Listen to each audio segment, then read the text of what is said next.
Una de las definiciones que hoy en día ya está establecida clásica de auditoría como un aseguramiento comprensivo, ya explico, para el gobierno corporativo o la alta dirección de la empresa, tomado desde un punto de vista de independencia y objetividad. ¿Llegan a ver más o menos el dibujo de abajo? El dibujo de abajo es lo que hoy en día ya se conoce como tercera línea de defensa para auditoría. Fíjense las tres líneas de defensa. La primera línea de control de una empresa, la línea operativa, la línea que hace los movimientos, las transacciones, lo que sea que la empresa hace o vende o comercializa, los controles propios de cada una de las áreas operativas de la empresa. Sobre esos controles, esta primera línea de defensa, sobre esos controles están los controles de supervisión de la empresa, lo que es gestión de riesgo, lo que es gestión de cumplimiento, y sobre esos controles está la auditoría. La auditoría trabaja en forma independiente y objetiva, no forma parte de la línea de administración de la empresa, es generalmente un órgano dentro de las empresas que es un órgano staff, que depende de la alta gerencia o la alta dirección, y se encarga de evaluar el sistema de control interno de la empresa. ¿Para qué? Para buscar debilidades, falencias y tratar de sugerir mejoras y recomendar mejoras. ¿Qué ocurre? Estos conceptos que son bastante viejos, hoy en día ya con la proliferación de lo que es tecnologías de la información y la importancia que la tecnología ha adquirido dentro de cualquier empresa, obligó a que los auditores que anteriormente eran generalmente funciones más contables o financieras para parte de control financiero o control operativo de la empresa en cuanto a los manejos de facturación, compras, tienen que extender sus conocimientos a las áreas de tecnología. Surge entonces lo que es la famosa auditoría de sistemas. Yo empecé a trabajar en el año 81 en auditoría de sistemas en el país. Sí, más viejo que la carapela. Sí, ya sé. En una empresa que había formado el área de auditoría de sistemas en el año 78. Yo siempre recuerdo que cuando estaba quería cambiar de trabajo allá por año 99, por supuesto, cuando yo ponía que tenía 15 años por lo menos de experiencia, yo sé que positivamente que muchos de los que recibieron mi currículum lo tiraron, porque dijeron, esta persona miente, porque la función de auditoría de sistemas empezó a ser un poco conocida ya por los 90, cuando el Banco Central, por ejemplo, a nivel de las entidades bancarias del país, empieza a pedir cierto tipo de controles en lo que respecta a sistemas y, lógicamente, los bancos fueron los que más movilizaron la creación de las áreas de auditoría de sistemas porque, por una cuestión de cumplimiento, tenían que dar respuesta a los requerimientos del Banco Central.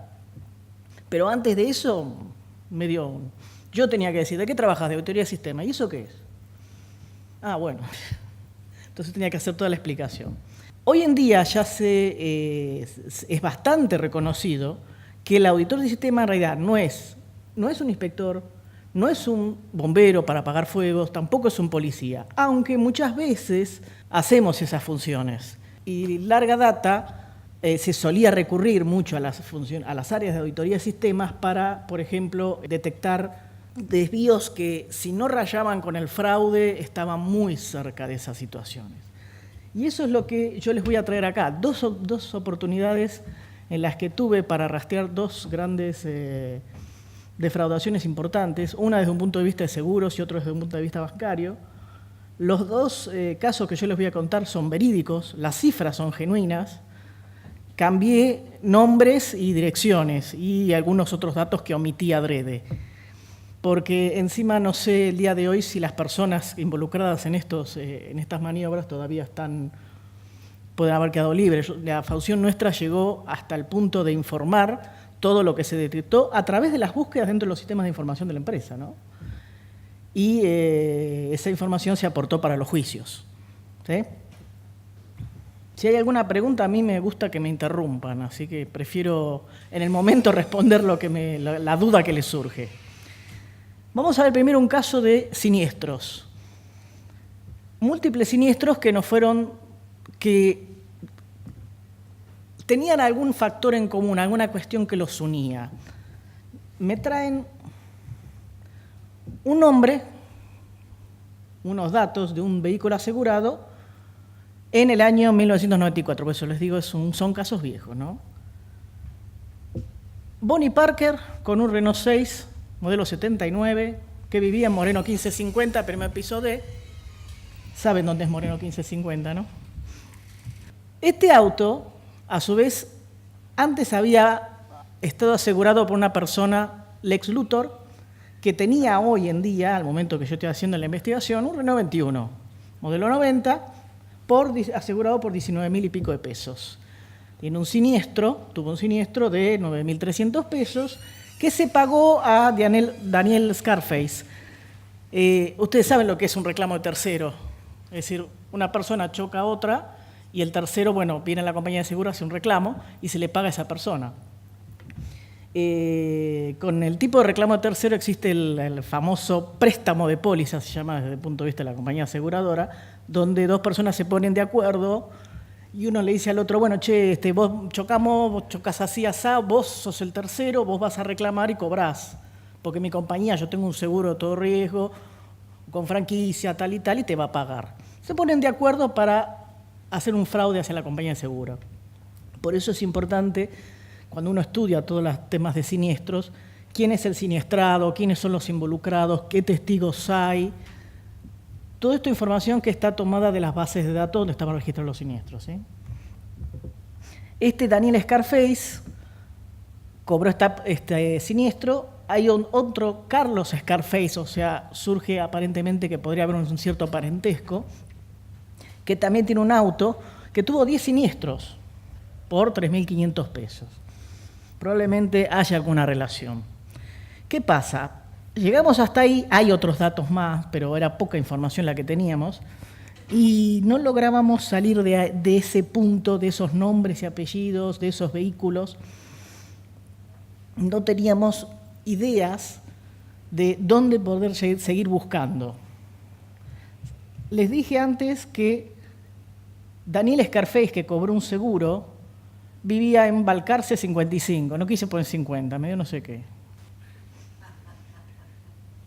Le había puesto 50 y después lo cambié por 55. Dentro de las ideas que barajamos para tratar de detectar a ver si había más datos, se nos ocurre quién más vive en Balcarce 55, porque no era un departamento, era una casa. Porque si uno piensa, si uno dice Balcarce 55 es un lugar donde hay un edificio de departamentos, la probabilidad de que en un edificio de departamentos, sobre todo si hay bastantes pisos, haya 2 o 3 personas que tengan asegurado el auto en nuestra compañía es bastante más grande. Ahora, si yo digo, en una misma casa, ¿puede ser que haya otra persona que tenga un coche asegurado? Evidentemente, ¿que vivió en la casa antes? No, vive con la persona, son parientes, son hermanos, son familia. ¿Cómo es el tema? ¿Hay alguna relación? Sí, encontramos otra persona, Aníbal Lecter, con un Renault 9, que tenía un siniestro de 9.500 pesos que se le pagó allá en Lafitte, que también había tenido otra póliza, con un siniestro de 9.000 y pico de pesos pagado a Freddy Krueger. Freddy Krueger había tenido un Taunus con un capital de 8.000 y pico de pesos y 3 siniestros por 6.000 pesos. Cada vez que nombro siniestros es plata que ha sido pagada a toda esta gente, ¿no? Freddy Krueger tuvo un Fiat 128, también con 5 siniestros, 6.000 y pico de pesos. También tuvo un Renault 12, 4 siniestros, 4.800 y pico de pesos. Y un Renault este Renault 12 también estaba asegurado por Giuseppe Corleone, con otros 2 siniestros. Ahora, Freddy Krueger también había tenido un Regata, modelo 87, con un capital asegurado de 8.300 pesos. Está marcado en rojo porque quiero que recuerden ese capital asegurado. A nombre de Freddy Krueger solamente había tenido 7.400 pesos de siniestros, pero había tenido varios dueños anteriores este Regata. Había pertenecido a Norman Bates con 2 siniestros por 9.400 pesos, Antonio Corleone, pariente de Giuseppe, 4 siniestros por 10.000 pesos, también fue de Kaiser Sose por 5 siniestros, 9.900 pesos. Otra vez fue de Antonio Corleone, se ve que lo quería mucho y lo había comprado 2 veces el mismo auto. 2 siniestros por 10.000 pesos y finalmente estuvo asegurado a nombre de una tal Ma Baker por 3.126 pesos. Por este coche solo, que estaba asegurado en 8.300, ¿no? Les dije, se pagaron 50.992 pesos de siniestros. No está en la fecha de los siniestros, son en un periodo de tiempo relativamente corto. ¿Qué se hacía con todo esto? La persona aseguraba un coche y al poco tiempo presentaba un siniestro. Da de baja la póliza, el coche se vende, lo asegura otra persona, que después presenta un siniestro parecido al anterior. ¿Qué ocurre? Había falencias en no guardar los historiales a nivel del auto, no solo de la póliza. Es decir, saber que un determinado auto asegurado tenía un cierto historial de siniestros y que no puede haber tenido el mismo tipo de siniestro en un periodo de tiempo relativamente corto, porque si era el mismo tipo de choque, pero aparte ¿cómo? Es el mismo tipo de choque y tendría que haber estado arreglado. Eso sí, no había mellizos. Yo aseguro un auto, pero el que presento siniestrado es otro. Entonces, es decir, había muchas fallas respecto de cómo se controlaba el vehículo al momento de asegurarse y cómo se controlaba cuando el vehículo se presenta con un siniestro y el inspector le hace la inspección para determinar la evaluación de los daños, porque muchas veces se utilizaban mellizos en el aseguramiento y luego en el momento del siniestro. Entonces, el mismo siniestro se utilizaba varias veces, porque era el auto siniestrado y en la que se aseguraba era diferente. Pero eso no solo se hacía con una compañía de seguros, se hacía con varias compañías de seguros. Por eso, para cuando este tema nos llegó a nosotros, ya había otras compañías de seguro que habían tenido problemas y habían hecho sus propias investigaciones y querían saber si nosotros teníamos esta banda entre nosotros. Y efectivamente fue así. Junto con toda esta documentación se presentó la demanda. Nosotros no fuimos la compañía que hacía la acción de la demanda, pero acompañábamos a otras 3 o 4 compañías de seguro para mostrando la documentación que había respecto de toda esta gente. Yo llegué a que, bueno, efectivamente se dictó el acto de procesamiento porque vinieron a traerme una copia para decirme, bueno, como resultado de todo el trabajo se llegó a procesar a esta gente. Pero no sé si finalmente fueron a prisión. Por eso no quiero utilizar los nombres reales. Vamos a hablar de un depósito en cajero automático que resultó muy redituable para una persona. O yo le puse una serie de eventos desafortunados acordándome de la película porque en realidad fueron una serie de eventos muy desafortunados para el banco que es en particular. ¿Se acuerdan de los australes? Hay algunos con algunas canitas que se deben acordar de lo que son los australes, ¿viste? Sí, bueno, ¡ay, grande! Y no está teñido, así que supongo que se acuerdan. ¿Se acuerdan de los australes? Ahí tenemos los billetes de 500.000 australes, o sea, esos 5 billetes son 2,5 millones de australes. Hoy son 250 pesos eso, ¿no? Fue nuestro último cambio de moneda, allá a partir del 1 de enero del 92, donde un peso pasó a ser $1. Esta foto que yo puse acá está arriba en el primer piso, no sé si alguno cuando fue a tomar el café vio que están dentro de los sistemas económicos y la evolución de la economía, está justo esta foto puesta. Sí, yo me acuerdo de la foto de Cavallo diciendo $1, $1. Era $1, $1, sí. Ahora, para quien trabaje en sistemas, un tema como un cambio masivo de la moneda es una pesadilla, más o menos. Es una pesadilla para cualquiera, es una pesadilla. Encima nosotros, este fue uno de los cambios. Yo por lo menos he vivido varios más, perdón. Está bien, me olvidé de algo, discúlpeme. Esto que yo tengo acá,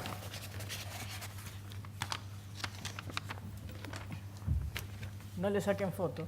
No le saques muchas fotos, no le saques con teleobjetivo. Esto es el caso anterior de siniestros. Es todo el seguimiento y el enganche entre todos los asegurados, entre todos los siniestrados, donde uno parte de un dato, va saltando un siniestro, otro siniestro, este dato, esta fecha. Hay muchos más datos en esta información, hasta que uno llega al, el buen señor de acá abajo, que son los 50.000 pesos de siniestros. Es el informe genuino, ¿eh? Lo tengo guardadito. Perdón. Perdón porque me había olvidado, por eso lo traje para mostrarlo. Volvamos a la conversión de carteras. ¿Qué pasa? Cuando uno tiene que hacer una conversión de una cartera monetaria, de lo que sea, de cuentas corrientes, caja de ahorro, títulos y valores, plazo fijo, es un dolor de cabeza. Y bueno, sí, el tema del desagio fue todo un problema, que fue en esa época.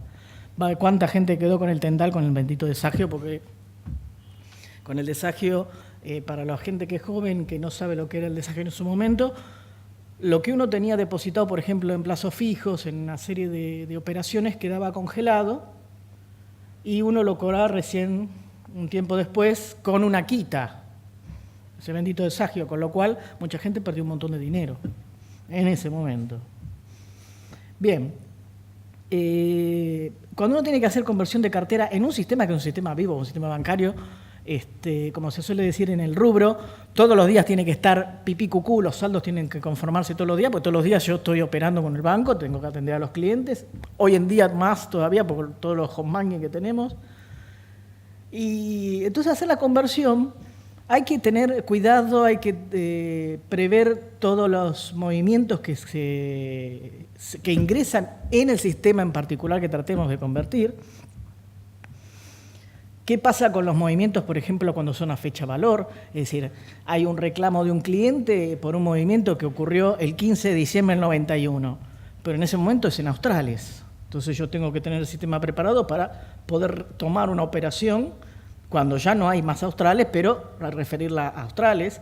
¿Y qué pasa con los movimientos futuros?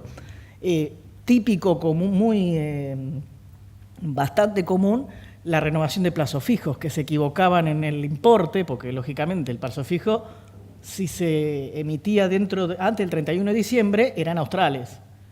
Pero vencía en enero, febrero, marzo, tiene que vencer en pesos.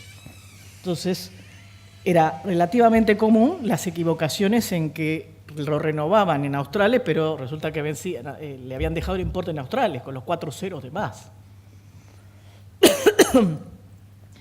Yo no puse ese caso acá, tengo un caso así. Una vez que el plazo fijo está emitido y firmado por el banco, es obligación exigible. Bueno, hoy en día uno hace plazo fijo por home banking. Yo me estoy refiriendo a los plazos fijos que uno va a la ventanilla y hace el trámite y le entregan el certificado de plazo fijo. El certificado de plazo fijo firmado y sellado por el banco es una obligación exigible.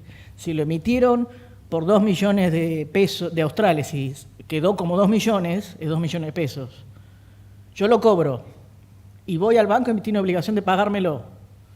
Después, por supuesto, el banco me va a accionar legalmente, ¿no? Y después vemos. Pero los 2 millones me los voy a llevar en el bolsillo. O sea, hubo muchos casos, varios casos. Yo conozco uno en particular. Al cliente se lo citaba, por supuesto. Y si el cliente estaba de acuerdo, bueno, se le cambiaba el plazo fijo, pero hubo gente que no, que lo quiso cobrar, y se lo cobró. Y después, bueno, tuvo que responder a la demanda judicial y seguir todo el proceso judicial en nuestro bendito país. Así que, bueno. En fin, ¿qué pasó? Además hay que tener en cuenta, recuerden que estamos hablando año 91, 92, lo que es movimientos a través de cajeros automáticos, la red bancaria era más rudimentaria, no había tanto movimiento en línea. Muchas veces los movimientos se realizaban en un cajero automático, pero esos movimientos recién impactaban a la noche en los bancos, porque la información se transmitía o llegaba a los bancos para procesar a la noche a través del proceso batch.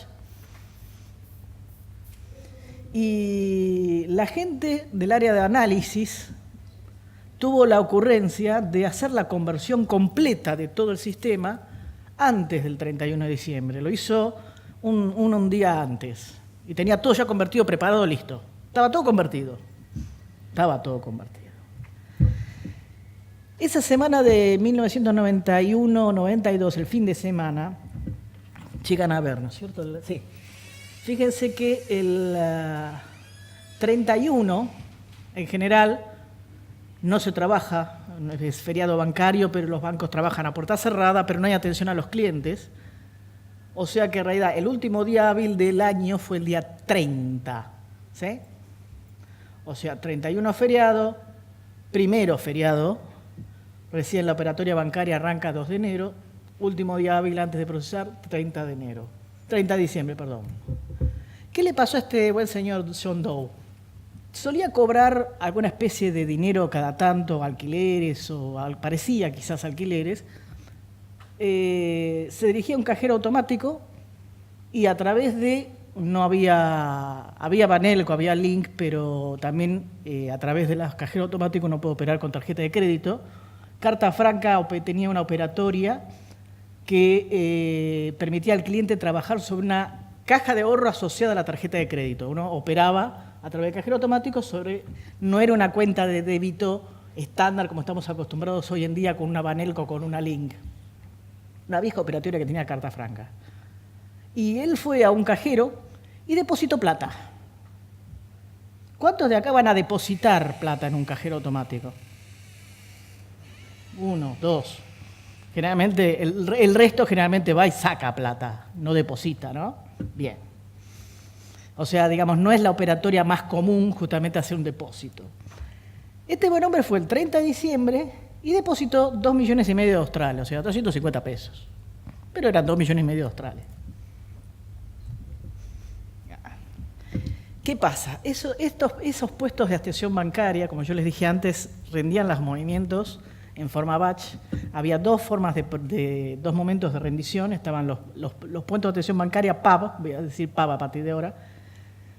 El de las 15 horas y el de las 19 horas. El de las 15 horas traía los movimientos del día y el de las 19 horas correspondía a la fecha anterior bancaria, a la fecha de negocio anterior. Pero ¿qué pasa? Considerando los feriados del 31 y del 1, el PAB de 15 horas tenía los movimientos del 2 de enero del 92, que se procesaron a la noche el 2 de enero, pero el PAB de 19 horas traía los movimientos de fecha anterior bancaria 30 de diciembre. Lógicamente, los movimientos venían en australes. El del 2 de enero venía en pesos, porque ya estábamos, el cambio de moneda ya existía, estaba vigente. Pero los del 30 de diciembre venían en australes. Y evidentemente no los habían tenido en cuenta en la conversión. Se corre el proceso de 2 de enero a la noche. El 3 de enero viene el amigo Doe, llega a la casa central encima del banco y va a consultar saldo. 2.459.304 pesos con 93 centavos. Yo creo que no lo esperaba.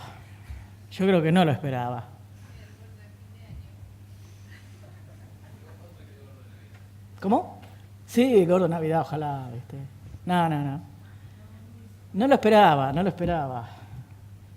Se acercó a la escritura de atención al público, llenó un formulario para sacar dinero por 10.000 pesos.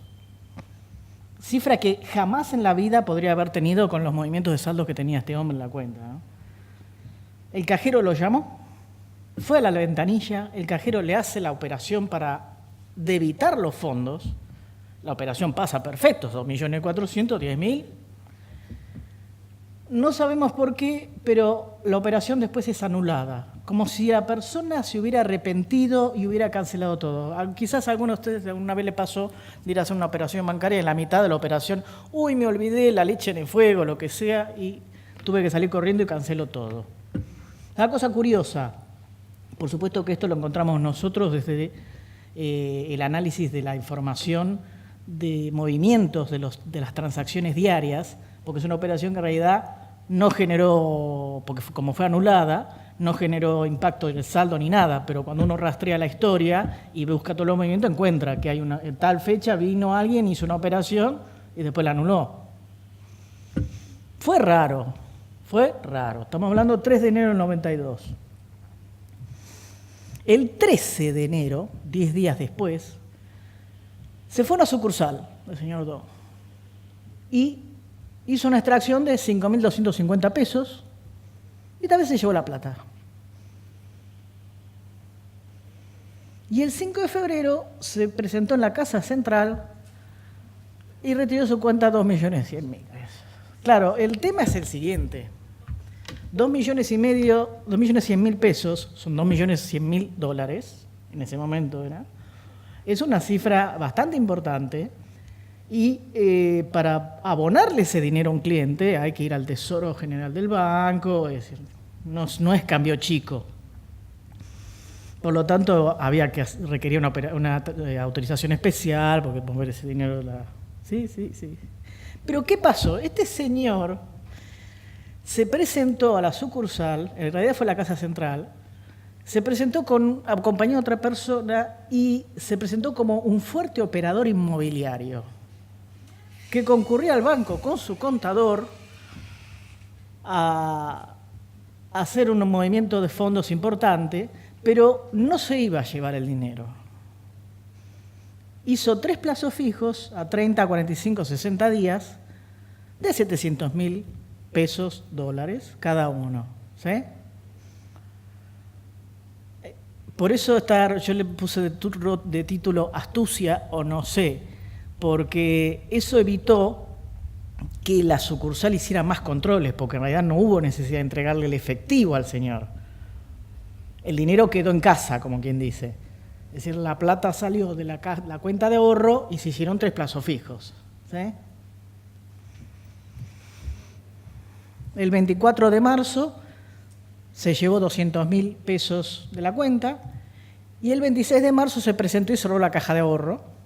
Se llevó 179.000 pesos, porque aparte los 2,5 millones en la cuenta le dieron una buena cantidad de intereses en ese momento, y se llevó en total bastante más de 2,5 millones de dólares. ¿Por qué nos saltó enseguida? ¿Qué es lo que pasó? Porque evidentemente fue mucho dinero. ¿Qué pasa? Yo les pregunté, ¿cuántos de ustedes depositan? La mayoría no deposita, la mayoría hace una extracción. Entonces, todos los movimientos que vinieron rendidos de ese puesto de atención bancaria de las 19 horas llevaron un montón de dinero en negativo a las cuentas. Por lo tanto, el saldo global de toda la cartera de cuentas de ahorro se hizo tremendamente negativo. En mayo de 1992 lo encontramos nosotros, de casualidad. En uno de los controles que estábamos haciendo, por otro tema también relacionado con un fraude, teníamos un control específico por un fraude que había hecho un analista de sistemas, del sistema de sueldos. Teníamos un control que sacábamos un listado cada tanto. Era muy sencillo porque era mirar nada más un ratito el listado. Cuando miramos el listado vemos una cosa parecida a esta. No lo tengo ese listado, debe haber quedado en la documentación original presentada a juicio, pero era una cosa parecida a esto, donde uno veía, lógicamente, movimientos que ya eran en pesos, y entre esos movimientos, claro, aparecía un movimiento grande. ¿Qué es esto, che? Yo qué sé. Vamos a mirar esta cuenta. Bueno. Y ahí empezamos a encontrar todo. Y encontramos la operatoria del cliente, el depósito, el día que vino y trató de sacar 10.000 pesos, después lo anuló, y después los 3 movimientos con los 3 plazos fijos. Y después el cierre de la cuenta. Todo eso, hay un montón de fallas asociadas a este tema. La conversión de moneda no debió realizarse antes de realmente ser efectiva, entrar en vigencia por ley. La documentación de los sistemas no estaba completa porque evidentemente se les escapó que había un punto de entrada de movimientos, que eran los movimientos que venían de estos puestos de atención bancaria, que no eran la red Banelco, la red Link, eran otro tipo de puestos de cajeros que rendían información a través de ese sistema. Eso no lo tuvieron en cuenta. La conformación del saldo general de la cartera de ahorro también estaba mal, porque evidentemente, está bien, se hizo muy negativa la cartera, pero después cuando empezaron a corregirlo, tiene que haber saltado esto. Tendría que haber saltado eso. Pero no saltó nunca. Saltó recién en mayo, cuando nosotros, de casualidad, vemos esa operación. Y, por supuesto, bueno, había un montón de normas que no estaban escritas, que deberían haber estado escritas para hacer la conformación real de cartera. Todo esto, ¿cómo terminó?